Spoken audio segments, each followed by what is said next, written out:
wabarakatuh. Perkenalkan, nama saya Habibah dengan NIM 18721500059 dari Prodi Pendidikan Ekonomi kelas A pagi. Hari ini saya akan menyelesaikan tugas ujian akhir semester 3 mata kuliah Ekonomi Pendidikan yang diampu oleh Ibu Eka Putri MPD. Baik, adapun pertanyaan yang akan saya jawab.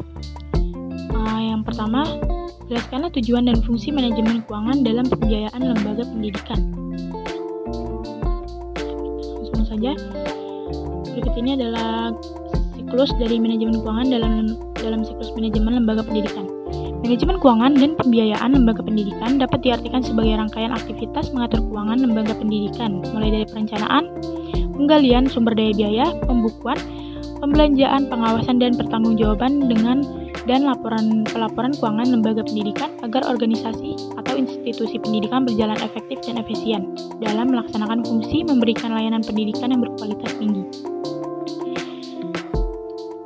Nah, untuk itu, manajemen keuangan dalam pembiayaan lembaga pendidikan adalah yang pertama, meningkatkan penggalian sumber daya biaya lembaga pendidikan. Yang kedua, menciptakan pengendalian yang tepat sumber keuangan organisasi pendidikan. Yang ketiga, meningkatkan efektivitas dan efisiensi penggunaan keuangan lembaga pendidikan. Yang keempat, meningkatkan akuntabilitas dan transparansi keuangan lembaga pendidikan. Yang kelima, meminimalkan penyalahgunaan anggaran terhadap lembaga pendidikan. Yang keenam, mengatur dana-dana yang ada dapat dimanfaatkan secara optimal untuk menunjang tercapainya tujuan lembaga pendidikan dan tujuan pembelajaran. Ketujuh, membangun sistem pengelolaan keuangan yang sehat, mudah diakses, dan memiliki sistem pengamanan yang terjamin dari tindakan-tindakan yang tidak terpuji.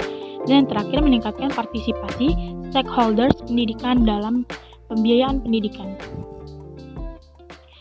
Lalu, fungsi manajemen keuangan dalam pembiayaan lembaga pendidikan adalah yang pertama, perencanaan keuangan dengan membuat rencana, pemasukan, dan pengeluaran serta kegiatan-kegiatan lainnya untuk periode tertentu. Yang kedua, penganggaran keuangan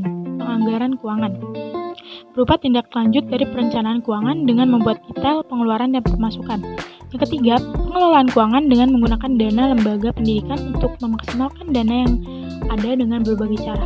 Lalu yang keempat, pencarian keuangan, mencari dan mengeksploitasi sumber dana yang ada untuk operasional kegiatan perusahaan. Dan yang terakhir, penyimpanan keuangan berupa mengumpulkan dana lembaga pendidikan serta menyimpan dan mengamankan dana tersebut. Keuangan berupa evaluasi serta perbaikan atas keuangan dari sistem keuangan pada perusahaan.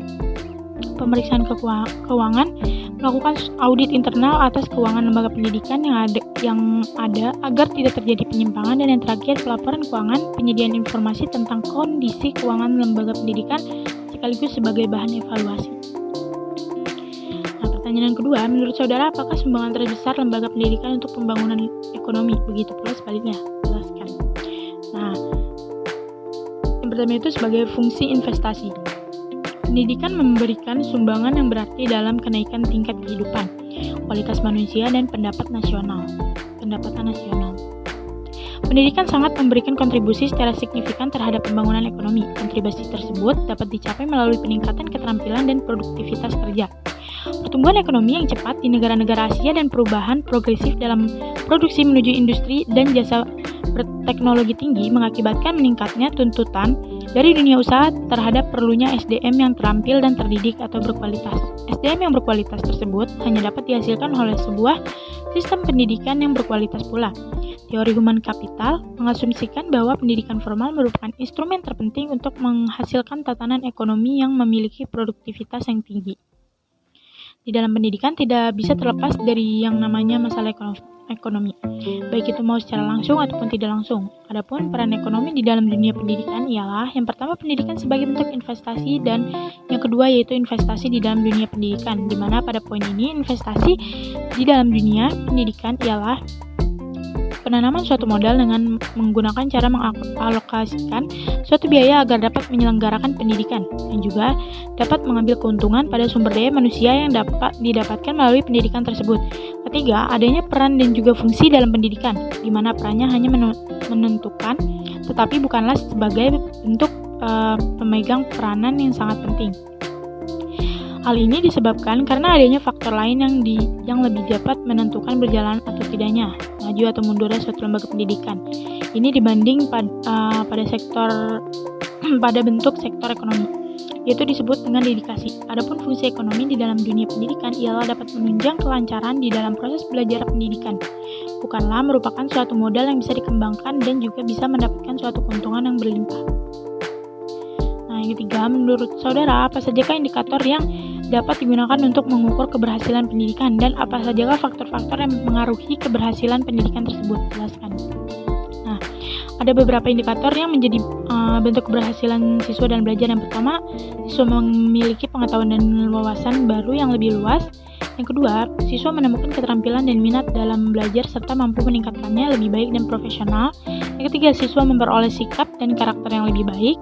Yang keempat, siswa mendapatkan prestasi belajar di sekolah. Dan yang terakhir, siswa memiliki kreativitas dan inovasi tinggi sehingga dapat menciptakan karya baru yang bermanfaat. Nah, banyak faktor penunjang nih dari keberhasilan pendidikan. Contohnya yang pertama, faktor sarana dan prasarana yang memadai, serta media pembelajaran mentransfer pengetahuan dari guru ke murid. Yang kedua, selain itu, kurikulum pada pokoknya merupakan suatu sistem, suatu kesatuan yang terdiri dari beberapa komponen. Nah, komponen tersebut dilengkapi dengan infrastruktur, gedung sekolah, bangunan kelas, toilet, dan lapangan. Lalu yang keempat, sumber daya manusia yang handal. Para guru mempersiapkannya profesinya sebagai tenaga pendidik yang dapat diandalkan, memiliki integritas, kapasitasibilitas, dan dapat diteladani. Dan yang terakhir adalah kepala sekolah. Sebagai tugas kepala sekolah dalam bidang manajerial, mencakup proses perencanaan, pengorganisasian, pergerakan, dan pengawasan sebagai suatu proses untuk menjadikan visi menjadi aksi. Lalu pertanyaan yang selanjutnya, apa sajakah manfaat yang diterima setelah menjalani proses pendidikan? Jelaskan. Manfaat pendidikan tidak hanya sebatas mendapat ilmu. Bagi individu, pendidikan dapat bermanfaat untuk meningkatkan kualitas dan kesejahteraan seseorang,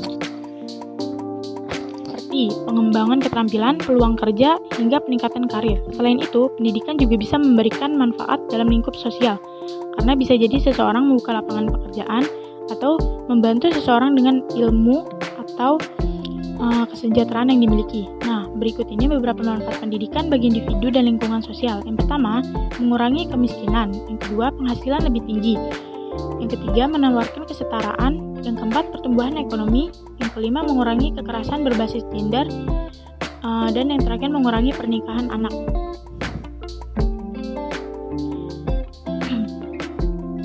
Terus, menurut saudara, pendidikan yang efisien itu seperti apa? Jelaskan. Efisiensi pendidikan artinya memiliki kaitan antara pendayagunaan sumber-sumber pendidikan yang terbatas sehingga mencapai optimalisasi yang tinggi. Masalah efisiensi pendidikan membahas bagaimana sistem pendidikan memanfaatkan sumber daya pendidikan yang ada untuk mencapai tujuan pendidikan. Hal ini tergantung bagaimana penggunaan dari sumber daya tersebut. Akan dikatakan mempunyai efisiensi tinggi apabila penggunaannya hemat dan tepat sasaran. Baik, itu saja yang dapat saya sampaikan.